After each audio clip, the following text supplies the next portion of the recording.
तांश आपके पास आते हुए जिस तरीके से दूसरे चरण के लिए बीजेपी लगातार प्रचार प्रसार में जुटी हुई है, आज राजस्थान के दौरे पर सीएम योगी आदित्यनाथ रहने वाले हैं चित्तौड़गढ़ और व्यावार में वो जनसभा को संबोधित करेंगे। उनकी जनसभा को लेकर किस तरह की तैयारियां वहां पर की गई है, जनता में कितना उत्साह देखने को मिल रहा है, बताइए विस्तार से। पहले चरण के मतदान अब समाप्त हो चुके हैं और इसी के साथ जो दूसरे चरण के मतदान है उसके लिए काउंटडाउन शुरू हो चुका है।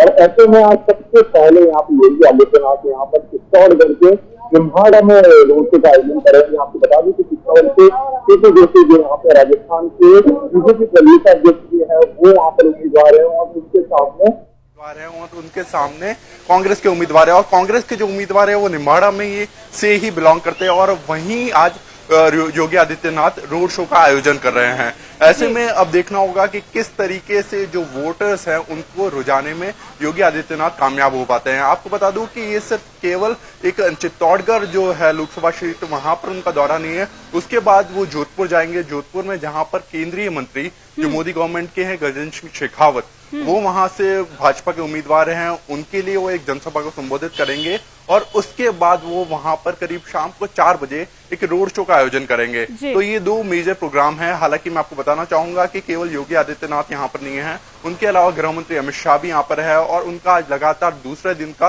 दौरा है। वो कोटा और बाड़ा जो लोकसभा क्षेत्र है वहां पर वो जनसभा को संबोधित करेंगे और शाम को कोटा में एक रोड शो को भी आयोजन करेंगे। और उसके बाद प्रधानमंत्री मोदी का भी दौरा प्रस्तावित है। वो 21 तारीख को बांसवाड़ा जो लोकसभा सीट है वहां पर आने वाले हैं। तो ऐसे आप देख सकते हैं कि किस तरीके से कांग्रेस के हो चाहे बीजेपी के हो, सारे कद्दावर नेता, सारे स्टार प्रचारक यहाँ पर राजस्थान आ रहे हैं, लगातार दौरों का आयोजन कर रहे हैं। वहीं हालांकि एक कंसर्न का जो इशू है वो ये है कि जो वोटिंग परसेंटेज जिसके अंदर डाउनफॉल देखा गया है यहाँ पर।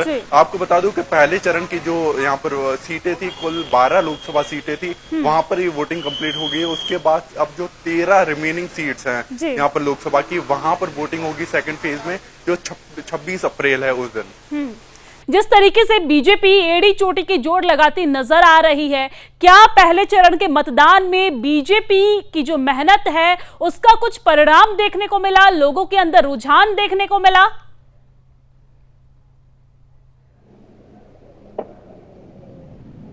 यहाँ पे वोटिंग परसेंटेज में कमी आई है। आपको बताना चाहूंगा कि 2019 में ये करीब 64% के आसपास था, जो इस बार केवल 57% पे सिमट गया।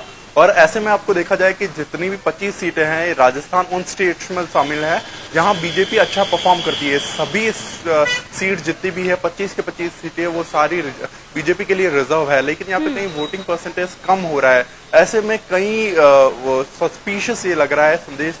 और ऐसे में आपको बताना चाहूंगा कि जो दौरा यहाँ पर योगी आदित्यनाथ कर रहे हैं, प्रधानमंत्री मोदी का जो दौरा प्रस्तावित है और साथ ही जो आज शाम को जोधपुर जाएंगे, ये तीनों हॉट सीट बनी हुई है। मैं आपको बताना चाहूंगा कि जिसे प्रदेश अध्यक्ष खुद जो सीपी जोशी है वो वहां पर खड़े हुए हैं। उनके सामने उदयलाल आंजना जो कांग्रेस से पूर्व में विधायकी का चुनाव भी लड़ चुके हैं, हालांकि तब वो हार गए थे। और उसके बाद जोधपुर में आप देख सकते हैं कि गजेंद्र सिंह शेखावत जो केंद्रीय मंत्री हैं और उनके सामने करण सिंह उचियारा, दोनों राजपूत कम्युनिटी से बिलोंग करते हैं। ऐसे में वोटों का ध्रुवीकरण कहीं ना कहीं देखने को मिल रहा है। और उसके साथ ही जो कल बांसवाड़ा सीट पे आएंगे, बांसवाड़ा में राजकुमार रौत जो भारतीय आदिवासी परिवार करके एक पार्टी है वहां से बिलोंग करते हैं, जो इंडिया अलायंस की बताई जाती है। और साथ ही उनके सामने बीजेपी से जो कांग्रेस के प्रत्याशी थे, कांग्रेस के मेंबर थे, वो बीजेपी में शामिल हो गए, वो उम्मीदवार हैं। तो ऐसे में ये तीनों हॉट सीटें दूसरे चरण में, और यहाँ पर देखने वाली बात होती है कि कैसे बीजेपी इसको साथ पाती है।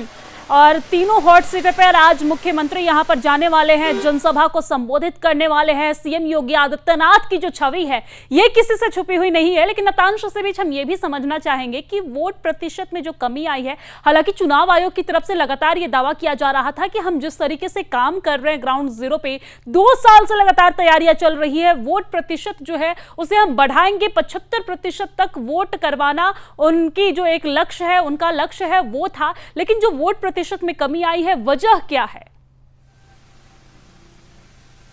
जी हाँ, मैं आपको बताना चाहूंगा कि चुनाव आयोग ने तो बहुत अच्छे प्रयास किए थे। मैंने जैसे कल लाइव भी किया था, तब आपको बताया था कि जैसे अगर कोई वोटर आ रहा है और वो अगर अपनी सेल्फी अपलोड कर रहा है इलेक्शन कमीशन को टैग करते हुए, तो बकायदा उसको 10,000 तक का इनाम भी मिल सकता है। साथ ही उनको मूवी टिकट्स, पार्किंग जैसे कई और शॉपिंग वाउचर्स जैसे प्रोत्साहन के तौर पर दिए जा रहे थे, ऐसे सारे पुरस्कार। उसके बावजूद यहाँ पर कहीं ना कहीं वोटिंग परसेंटेज में थोड़ा सा डिक्लाइन आया है और ये उम्मीद की जा रही है कि जो सेकेंड फेज का चुनाव है यहाँ पर, वहां पे ये जो डिक्लाइन आया है वो सही हो सकता है अब। यानी कि चुनाव आयोग की तरफ से तैयारियां तो पूरी की गई थी, कोई कोर कसर नहीं छोड़ा गया था। जो नए मतदाता है उन्हें लुभाने के लिए अलग अलग तरीके से यहां पर तौर तरीके अपनाए गए थे, लेकिन इसके बावजूद भी कुछ खास असर नहीं देखने को मिला।